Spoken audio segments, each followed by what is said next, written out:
Hi అండి. ఈరోజు video ఏంటి అనుకుంటున్నారా? ముందుగా ఈ చెట్టుని చూసేయండి. ఈ చెట్టుని చూడగానే ఎంతమందికి పేరు గుర్తొచ్చిందో కామెంట్ చేయండి. ఈ వీడియోని స్కిప్ చేయకుండా ఎండ్ వరకు చూడండి. అలా చూడడం వల్ల వీటిలో ఉన్న ఉపయోగాలు ఏంటనేది మీకు తెలుస్తుంది. దీనిని నల్లేరు అంటారు. దీనివల్ల చాలా ఉపయోగాలు ఉన్నాయి. అవేంటనేది ఇప్పుడు ఈ వీడియోలో మీకు ఎక్స్ప్లెయిన్ చేస్తాను. దీనితో ఏం చేయొచ్చు అనేది కూడా చెప్తాను.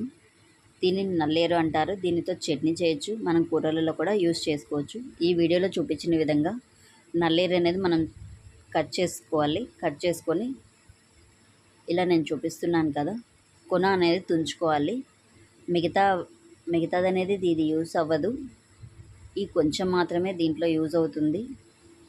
అలా కొన అనేది ఎందుకు తుంచుకోవాలంటే దీంట్లో జిగురు శాతం ఎక్కువగా ఉంటుంది. జిగురు అనేది చేతికి అంటుకోకుండా ఉండాలంటే మనం కొన అనేది తుంచుకోవడం వల్ల జిగురు అనేది మన చేతికి అంటుకోదు.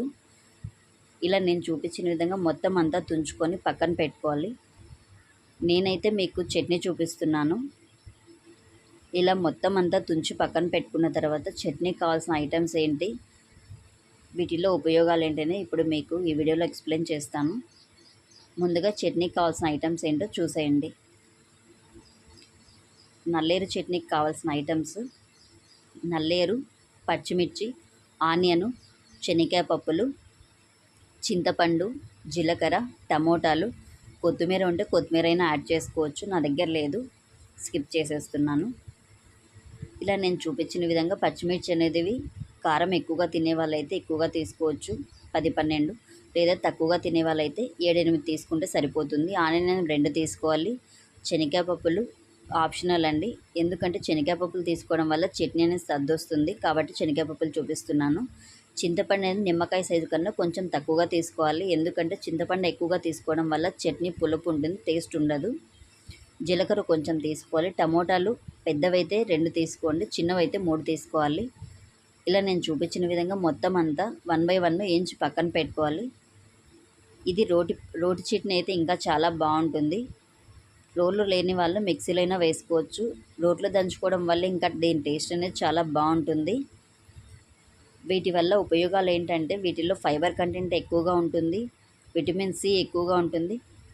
ఇలా ఉండడం వల్ల నరాల బలహీనత ఉన్న వాళ్ళకి బాగా ఉపయోగపడుతుంది. కండరాలు అనేవి గట్టిపడుతుంది. ఆస్తమా ఉన్న వాళ్ళకు కూడా ఉపయోగించుకోవచ్చు దీన్ని.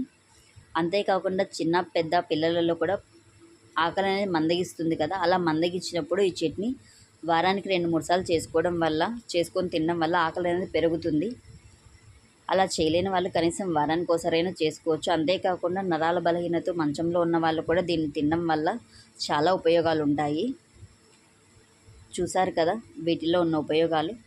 నేను ముందుగా చూపించింది నేతవి తీసుకోవాలి, ఇలా ముదురుది తీసుకోకూడదు. అలా తీసుకోవడం వల్ల టేస్ట్ అనేది ఉండదు.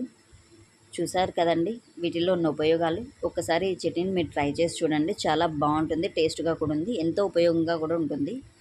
ఈ వీడియో కనుక మీకు నచ్చినట్లయితే లైక్, షేర్, సబ్స్క్రైబ్, పక్కన ఉన్న బెల్ ఐకాన్ని క్లిక్ చేయండి. ఇలా చేయడం వల్ల నా వీడియోస్ అన్ని మీ వరకు రీచ్ అవుతాయి.